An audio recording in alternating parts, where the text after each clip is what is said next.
Hi everyone. Carbon offsets are great. They seem to be the savior that's going to save humanity, that's going to save the planet, that's going to save the future. However, carbon offsets do have a number of drawbacks. They do have several areas that we need to look into. Carbon offsets have a darker side associated with them. And what I'm going to do is introduce you to carbon credits, introduce you to the benefits, but also introduce you to the darker side of all of this. I'm Michael Wharton, director here at AKW, and let me take you through a journey of carbon credits.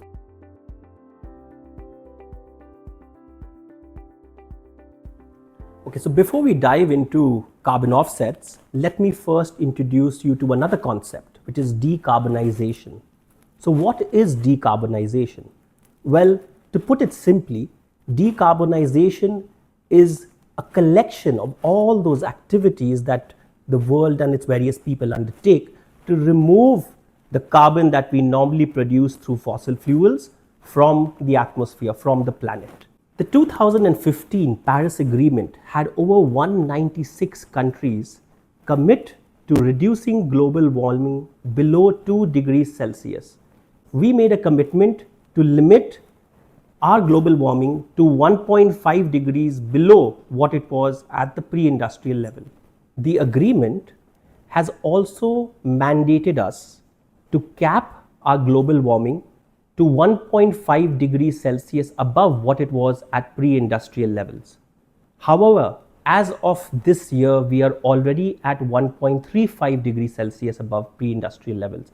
And that's something that's really, really concerning. Carbon offsets, decarbonization, limiting global warming has never been as important as it is today. The recent COP28 that was held in the UAE mandated that in order for the world to reach its climate goals, the goals that we have set for ourselves, we need to cut greenhouse emissions by up to 43% by 2030 and up to 60% by 2035. And if you think about it, the world population is only growing, it's only expanding. And we're talking about reducing greenhouse emissions. And that's what makes this problem so fundamentally difficult to solve. The final goal is to get to net zero emissions. And net zero emissions can be achieved as long as we work towards ensuring that the amount of carbon emissions into the atmosphere that we release every year is equivalent to the amount of carbon emissions that the planet absorbs from the atmosphere. And that's where decarbonization is truly making a difference. So carbon offsets can help reduce greenhouse gas emissions from an overall perspective. Now this is where it gets interesting. Where do companies come in? Where does this become an economic problem? Where do so many entities across the world, so many nations across the world contribute to working in a collective manner to ensure that greenhouse gas emissions reduce over a period of time? This can be done through the concept of carbon credits. One carbon credit is equivalent to 1 ton of carbon dioxide. And carbon credits can be traded, just like how you trade shares of a company on the stock market. You can trade carbon credits on a carbon credit market. For example, companies like Microsoft have committed to making sure that they move towards net zero impact in terms of carbon emissions by the year 2030 or by the year 2035, depending on the company's capacity, depending on the company's appetite. And this is where carbon offsets can play a very, very vital role to ultimately achieving net zero emissions. The market where you trade carbon credits is known as a carbon market. Now, essentially, there are two types of carbon markets. There's a compliance carbon market and a voluntary carbon market. The compliance carbon market is a carbon market that is regulated. On the other hand, we have the voluntary carbon market. There's not just one, in fact, there's plenty of voluntary carbon markets. And these voluntary carbon markets, though not mandated by law, not compulsory, not enforceable on specific companies, you have a number of companies, a number of nations using these voluntary carbon markets to work towards reducing fossil fuel emissions. As great as it sounds, voluntary carbon markets are not all a bed of roses. Since it ultimately means that companies have an incentive to seemingly show that they're reducing their carbon footprint, there are several risks associated with it. Let me talk about some of the risks associated with the voluntary carbon market. One of the risks associated with the voluntary carbon market is what we call phantom credits. And just like how the name implies, phantom credits are credits which essentially do not exist. There have been studies that have shown that only 6% of the carbon credits accounted for in REDD+ projects have actually been proper carbon footprint reductions. And that's phenomenal, right? It's just 6%. So phantom credits are an absolutely nightmare that we need to look out for, because when companies and various entities are showcasing that they're reducing the carbon emissions, they're reducing fossil fuel emissions by setting up various practices, by doing various things through which they're ultimately reducing all of this, then we don't really know whether that's actually creating a meaningful impact. So what do we do in order to not buy phantom credits? What does a company do to not buy phantom credits? Well, for one, if a company is investing in any project that looks after any form of carbon emission reduction, then what that company needs to do is conduct its own rigorous due diligence. Now, due diligence doesn't mean that they just look at some of the paperwork or they Google a little bit online. Due diligence means that they really need to proactively embrace the concept of ensuring that the information they have at hand is proper, it's valid, it's up to date, and they have evidences behind all of this. This might mean that they need to send a team all the way down to the site, to the very farm which is acting as a carbon sink. And that's where a company can take the right measures to ensure that phantom credits are not being purchased. Just like phantom credits, another issue is additionality. What's the purpose of all of this? What's the spirit of all of this? It's to take up additional incentives, additional programs, additional projects, which ultimately lead to net zero emissions. But let's say if there's a project that we're doing for some other purpose. We're just let's say growing eucalyptus trees, or we're growing certain kinds of crops at some place in Africa because we ultimately want to make a profit on that. And then we realize, oh, we can also use these for carbon credits. That's not really a part of contributing to reduction of the carbon emissions in the atmosphere. And that's additionality.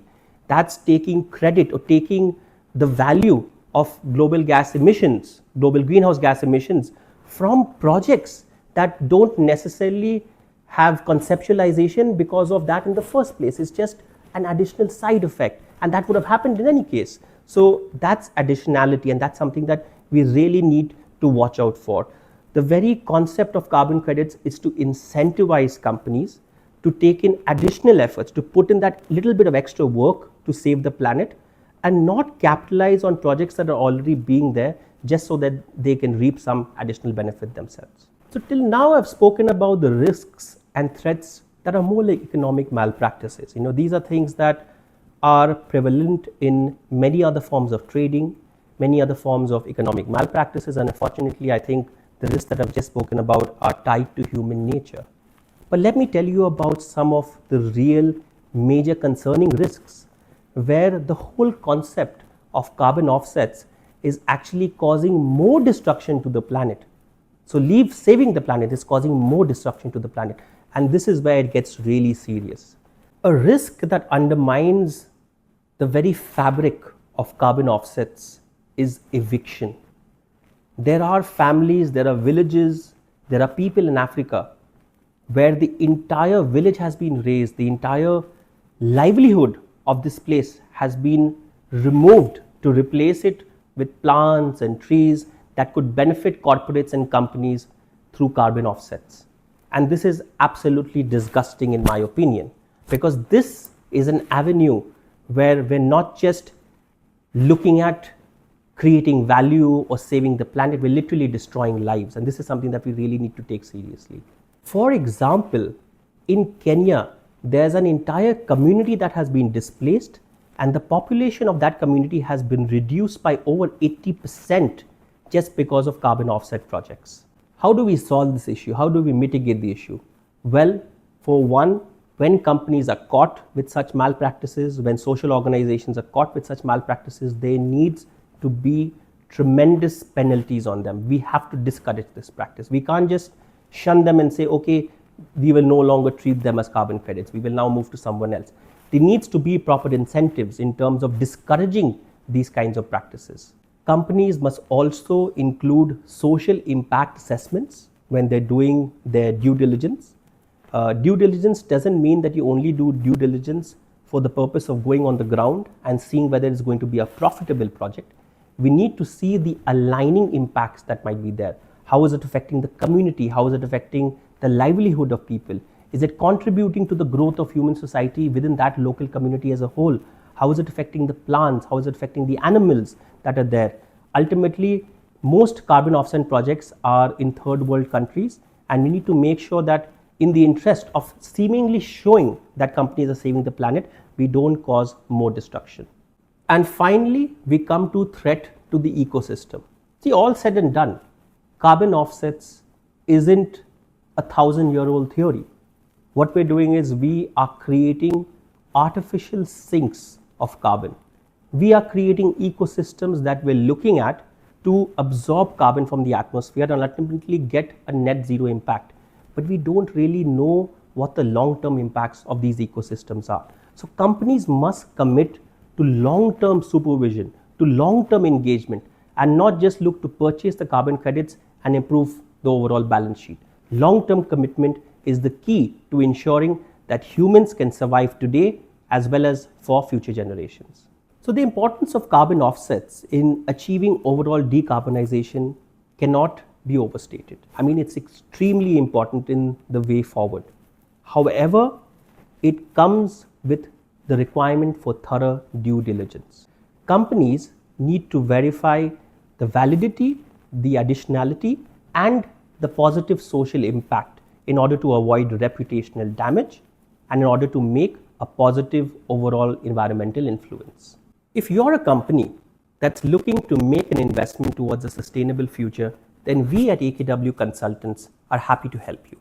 With our expert team of individuals in the responsible business and sustainability practice, we have the right kind of expertise to do site visits, to do due diligence, to help you pick the right kind of carbon offset project, to help you pick the right kind of sustainability project and ensure that your environmental goals are met.